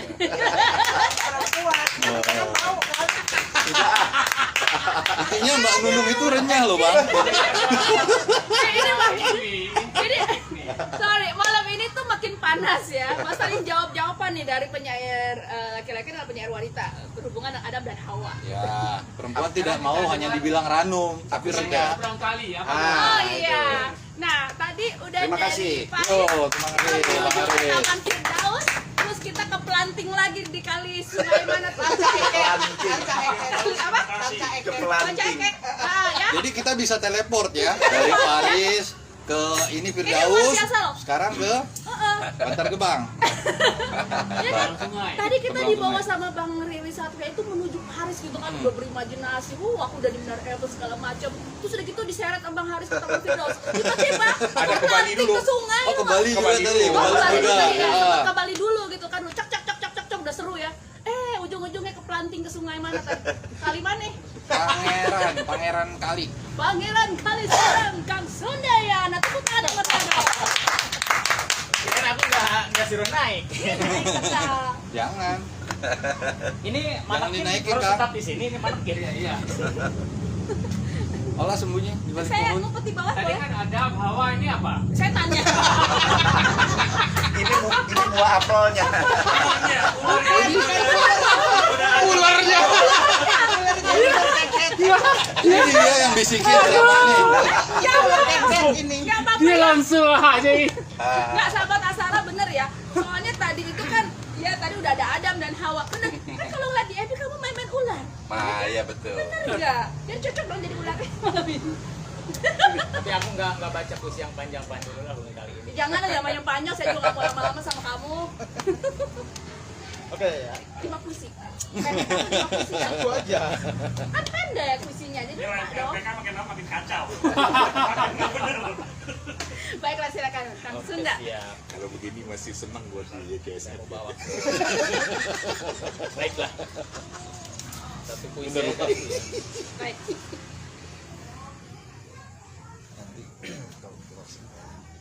Amit ampun nun paralun ka Gusti Numaha suci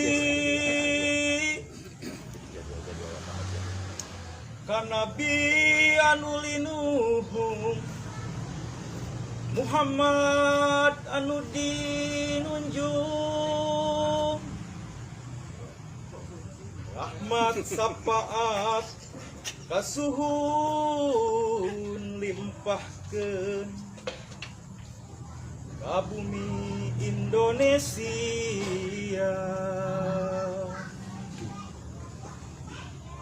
kaluhur nedap papayung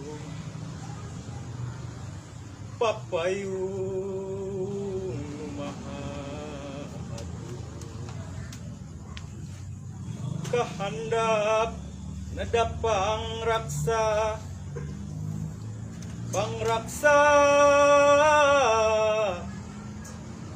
maha kawasa gunung kaleweng-leweng dugi ka kampung jeung kota limpahkeun rahmat sareng sapaatna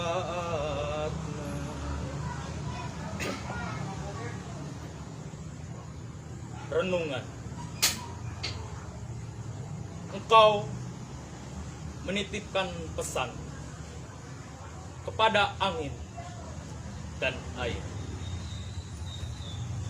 bermakna baladakah, elegika, atau teguran bermusim kepada batu-batu. Angin merabut akar keramat pohonan, air mewujud badai gelombang, menyapu belantara keadaan. Akukah penabur bibit petaka kebodohan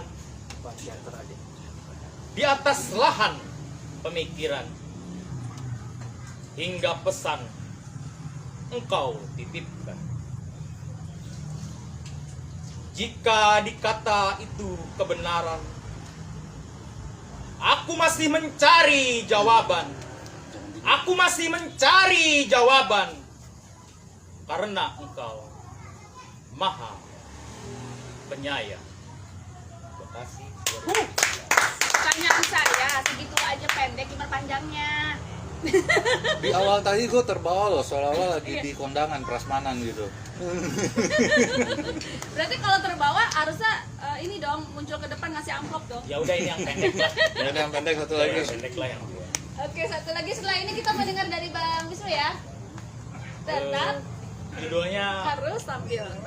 Lotus 301. Itu ini Mobil, ya? mobil ya? Itu Kamar. Kamar. Lotus 301. Itu versi jadul banget itu itu. kayak depan Moi ya.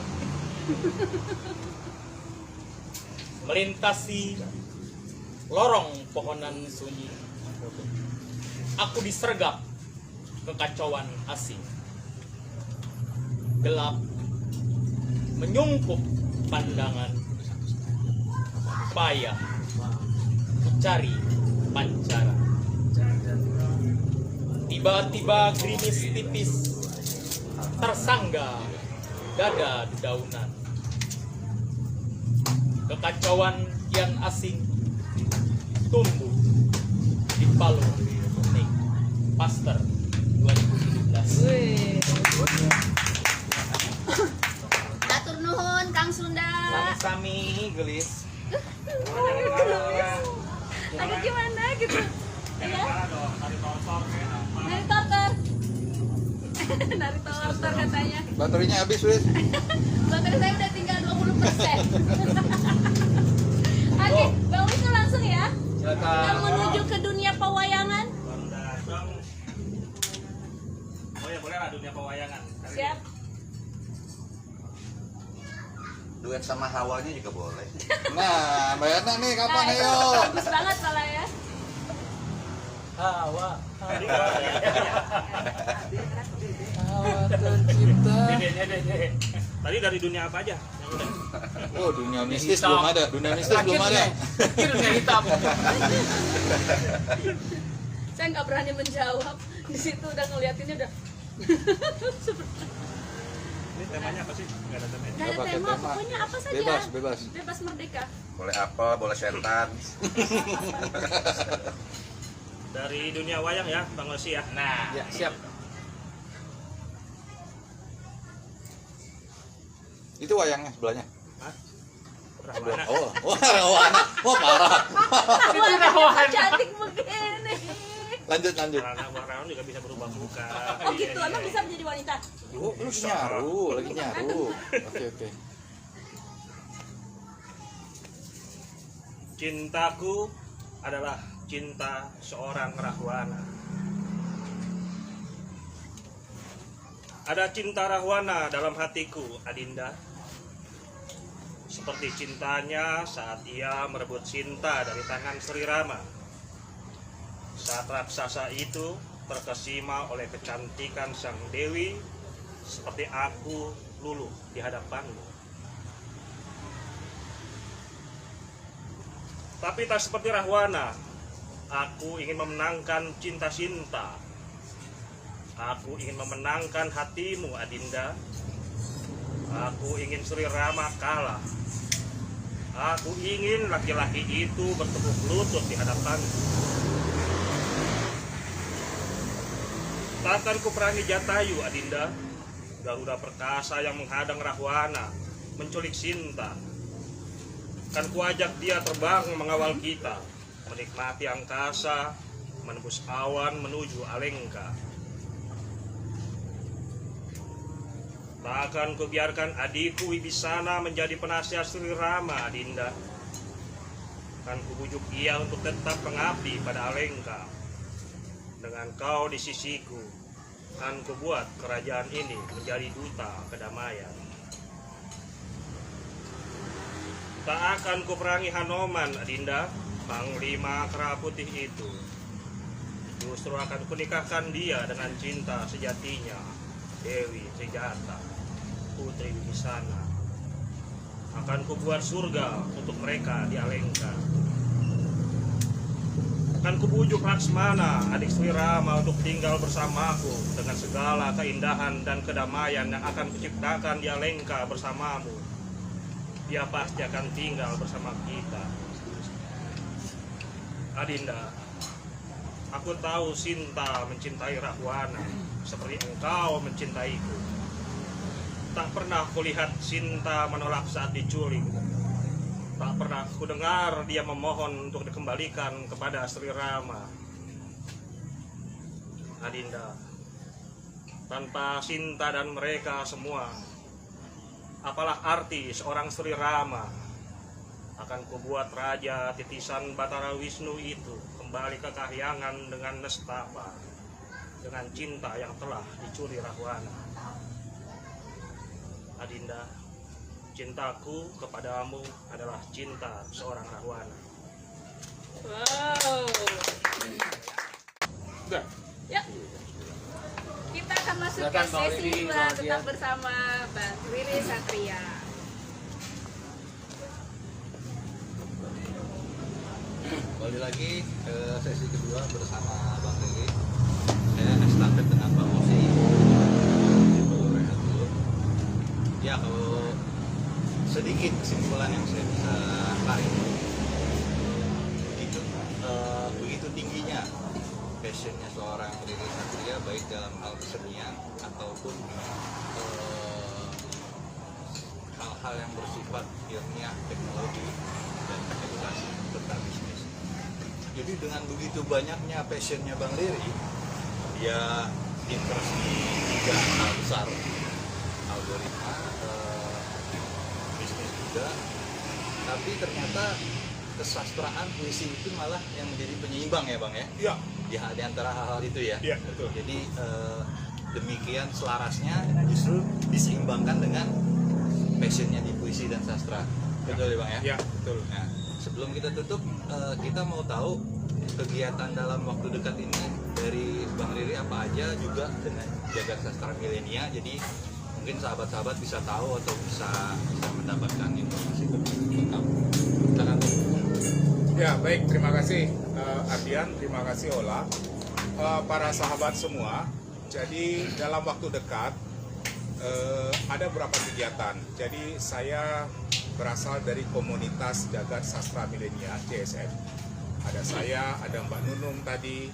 Tapi begini, ada Sundayana. Intinya adalah komunitas itu hanya sebuah rumah. Komunitas itu hanya tempat kita belajar, hanya identitas, hanya rumah lah. Tapi sesungguhnya kegiatan kita bersastra, berpuisi, itu tidak mengenal sekat sebetulnya. Itulah sebabnya komunitas Jagat Sastra Milenia sudah mencanangkan dari awal. Kami ingin menjadi komunitas yang inklusif, bukan komunitas yang eksklusif. Itulah sebabnya dalam berbagai kegiatan JSM selalu mengundang kawan-kawan dari berbagai komunitas lainnya. Yuk kita bersama-sama. Komunitas hanyalah identitas, hanyalah rumah, tempat kita merasa nyaman. Tapi ketika kita berkegiatan, itu kita lepaskan sekat-sekat itu. Itulah sebabnya dalam berbagai kegiatan kita harus ke bawah. Nah, dalam waktu dekat apa kegiatan kita? Nanti pada akhir bulan November itu akan ada peringatan malam peringatan puncak Hari Puisi Indonesia. Itu tanggal 26, 27, 28 kalau tidak salah. Nah, itu akan dilaksanakan biasanya di Taman Ismail Marzuki. Dan salah satunya dari acara tersebut, Jagat Sastra Milenia menjadi host untuk seminar nanti. Nah, itu kita akan melakukan seminar. Kemudian JSM juga kita tetap komit dengan program kita di edukasi, Mbak Nunung dan Sundayana. Kita ada edukasi tentang menulis puisi, edukasi tentang menulis esai, gitu ya. Mungkin jangan-jangan kawan-kawan di sini pernah mengikuti webinar tentang teknik menulis esai. Osi, Bang Osi yang pernah ikut ya. Bagaimana menulis esai yang baik, catatan ringan yang baik, dan sebagainya. Dan itu akan selalu digulirkan dan itu terbuka untuk siapapun yang berminat dan mau belajar. Gitu ya. Jadi kegiatan kita itu, kemudian Jagat Sastra Milenia kami juga akan mencoba untuk membuat beberapa kegiatan lain. Misalnya, sekarang masih dalam dibicarakan di dalam komunitas kami, bagaimana membawa puisi ke alam bebas. Jadi kita akan poetry in the nature atau apa gitu ya. Jadi misalnya kita trekking, kemudian lintas alam, dan kita berpuisi sambil jalan itu, baik menuliskannya dan membacakannya. Ada dua pilihan, entah itu trekking, entah itu di alam mungkin cuma di taman kota atau betul-betul daerah trekking, atau malahan kita ke laut gitu loh. Jadi kita juga ada keinginan untuk misalnya ke pulau kemana gitu, dan itu adalah dalam rangka puisi gitu. Poetry on the beach kita, jadi ya kayak gitu. Yang biasa kita lakukan dulu setiap tahun itu kalau kita jalan Mbak Nunung ya kan, bikin puisi di mana, di taman di Bali waktu itu masih inget ya, rame-rame. Jadi intinya adalah bagaimana membawa itu, Ardian. Jadi intinya sekali lagi bagaimana kita bersastra itu bersama, tidak mengenal yang namanya eksklusivitas. Jadi kita itu visinya adalah inklusif. Nah, tentu saja dalam hal ini ada teman-teman yang sevisi, ada yang sekemistri, ada yang tidak juga. Nah, tentu ini menjadi pertimbangan juga. Nah, kira-kira gitu, Bang Ardian, tidak muluk-muluk, tidak aneh-aneh sebetulnya. Oh ya, kita juga akan lanjutan, ya sekarang lagi proses untuk penerbitan. Itu antologi memotret peradaban masyarakat cerdas dalam puisi, 5.0 dalam puisi. Di situ dalam buku antologi itu ada puisinya Bang Osi, kemudian Ola, itu adalah Sedikit lagi rilis ya. rilis. Sekarang kan proses kurasi sudah selesai. Udah lewat. Sudah proses kurasi sudah selesai. Proses kurasi dilakukan oleh ada sastrawan senior Bang Fikar Eda.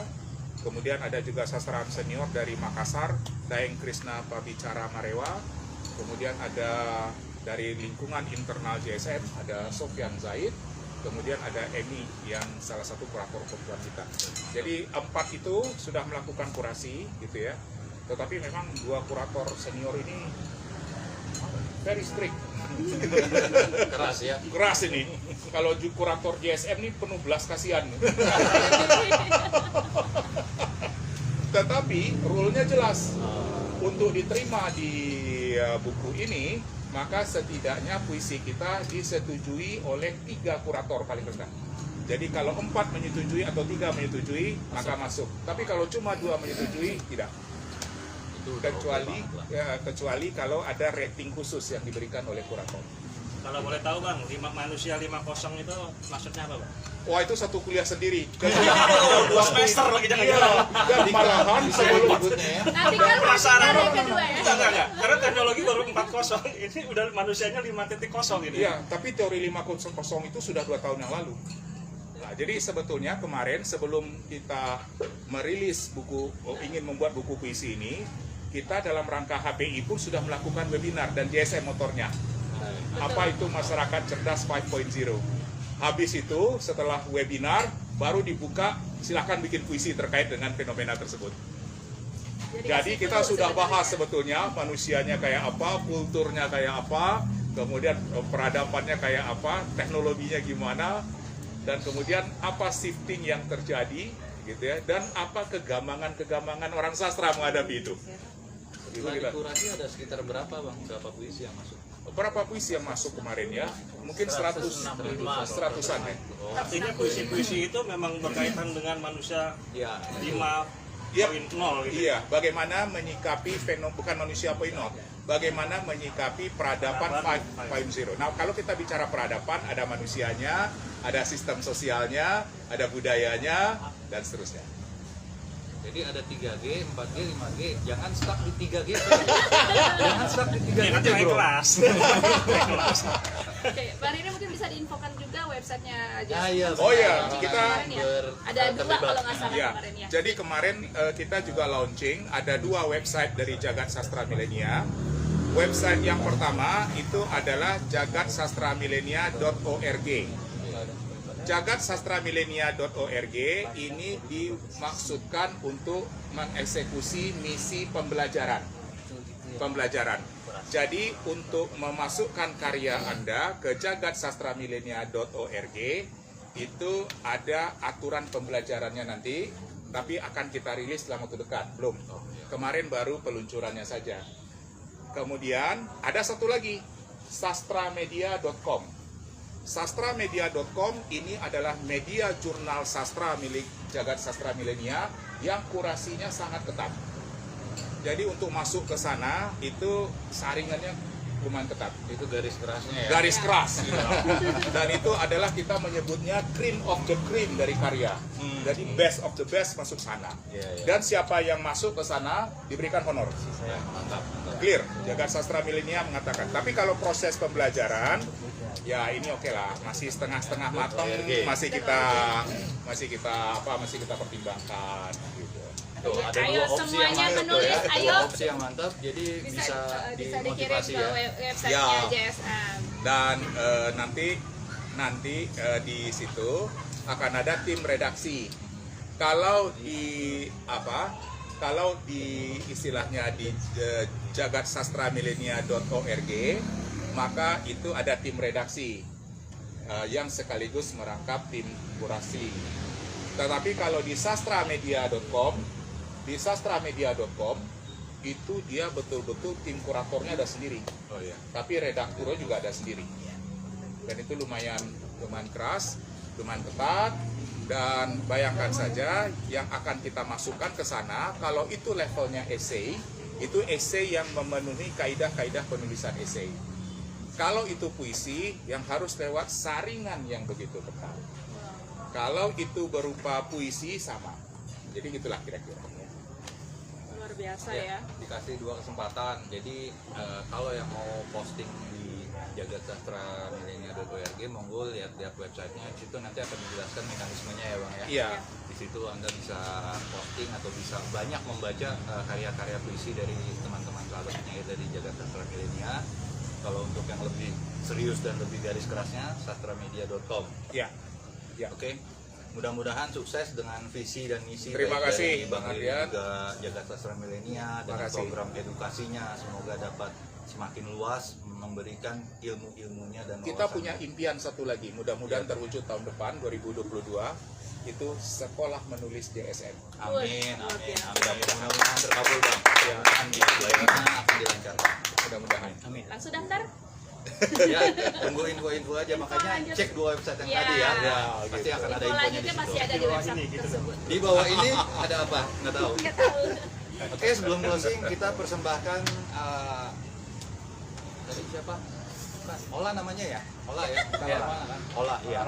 Oh, jadi aku baca puisi juga ya? Nah, wajib. Ini sebenarnya puisi. Saya balik ya. Ya, Mau baca terima puisi. Terima kasih banyak. Terima Bang. Terima kasih banyak.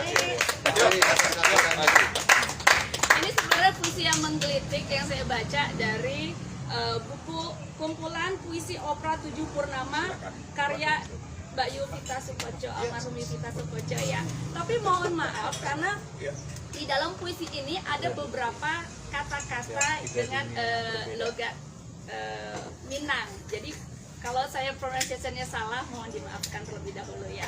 Tadi udah latihan seberapa Bang Osi, tapi nggak tahu bisa apa enggak. Oke. Tertarik banget sama Cici Bayu yang Gagal diet. Diamlah. Tengoklah bobotku ini. Tak punya bentuk lagi, serupa goni. Semakin meroket, tak ada kendali.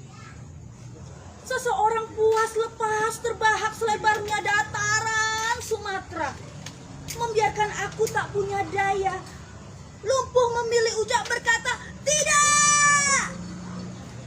Katakan sajalah kini, di mana singgah mengudap lagi? Ketopek gulai daun pakis memecah pagi, hangat menggoda bika marin foto baru.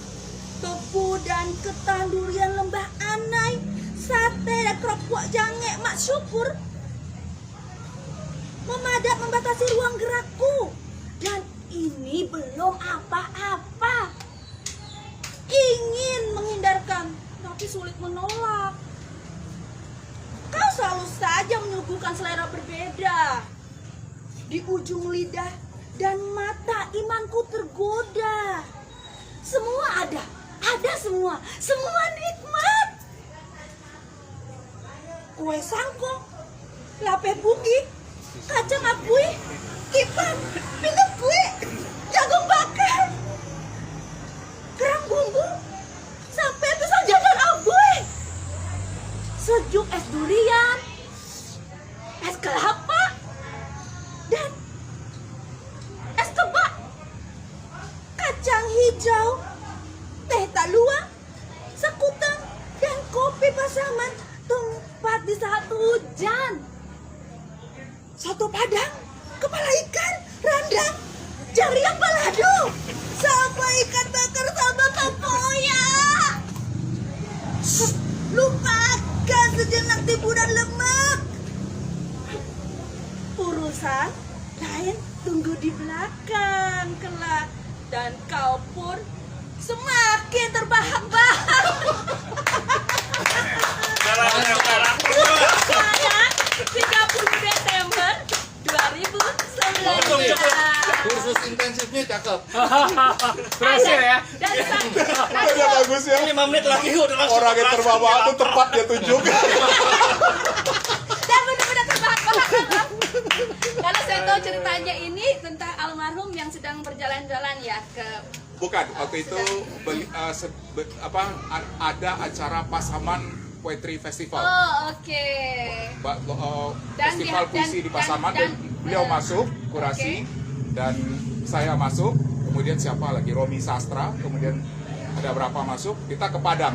Dan dihadapkan dengan makanan-makanan hidangan itu. Dan saya Jadilah tahu, saya tuan rumah yang dan saya tahu siapa di sana di dalam puisi ini terbahak-bahak.